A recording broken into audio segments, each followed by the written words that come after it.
സൂര്യയുടെ കംബാക്ക് അത്രേ ഉള്ളൂ. സൂര്യ നൈസായിട്ട് ചെയ്തിട്ടുണ്ട്. ഡയറക്ഷൻ പിന്നെ പൂജ ഭയങ്കര മോശം. പൂജ വേണ്ടായിരുന്നു.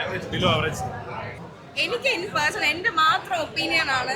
അതിനിപ്പോൾ ചിലവർക്ക് ഇഷ്ടപ്പെടുമായിരിക്കും, ചിലർക്ക് ഇഷ്ടപ്പെടത്തില്ലായിരിക്കും. പക്ഷെ എനിക്ക് തോന്നുന്നില്ല, തിയേറ്ററിലുള്ള മിക്കവർക്കും ഭയങ്കര ബാഡ് എക്സ്പീരിയൻസ് ആയിരുന്നു. എല്ലാവരും കൂവുന്നുണ്ടായിരുന്നു. ലാസ്റ്റൊക്കെ എന്ന് പറഞ്ഞാൽ ഭയങ്കര ശോകമായിരുന്നു. ക്ലൈമാക്സ് ഒക്കെ വൻ ശോകമായിരുന്നു.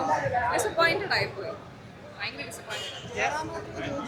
ജയറാമിന് കിട്ടിയ ട്രോള് വെച്ച് നോക്കുകയാണെങ്കിൽ പുള്ളി കുറച്ചുകൂടെ നന്നായിട്ട് ചെയ്തിട്ടുണ്ട്. ജയറാം ആണെങ്കിലും ജോജു ആണെങ്കിലും അറ്റ്ലീസ്റ്റ് മലയാളീസിന് കുറച്ച് ബെറ്റർ ആയിട്ട് അവർ ചെയ്തിട്ടുണ്ട്. സ്ക്രിപ്റ്റ് നല്ല സംതിങ് ഷുഡ് ബി ദേർ. ഒരു സ്പാർക്ക് എന്തെങ്കിലും വേണ്ടേ ഒരു പടത്തിന്? ഇതൊരു മൂവി ഇറക്കണമല്ലോ എന്ന് കരുതി ഒരു മൂവി ഇറക്കിയ ഒരു ഫീൽ ആയിപ്പോയി. മാസം എന്ന് പറയാനില്ല അതില്.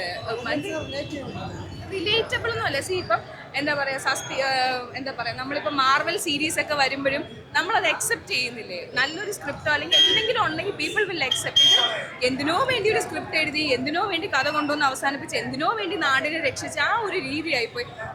ഒട്ടും സാറ്റിസ്ഫൈഡ് അല്ല ഈ പടം കണ്ടിട്ട്. കാണാനുള്ള ഒരു ഇതേ ഉള്ളൂ.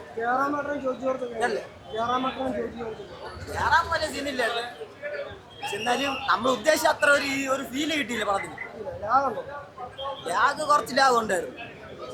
ഫസ്റ്റത്തെ ഒരു ഇൻട്രോഷൻ ഒക്കെ കണ്ടപ്പോൾ നമ്മൾ പടം ഇത്തിരി സെറ്റപ്പ് ആയിരിക്കും. പക്ഷെ വലിയ ഫ്ലോപ്പ് ഒന്നും വലിയ അത്രയൊന്നും ഇല്ല. ഒരു ഒറ്റോട്ടം കാണാം, ആ ഒരു ഇതേ ഉള്ളൂ.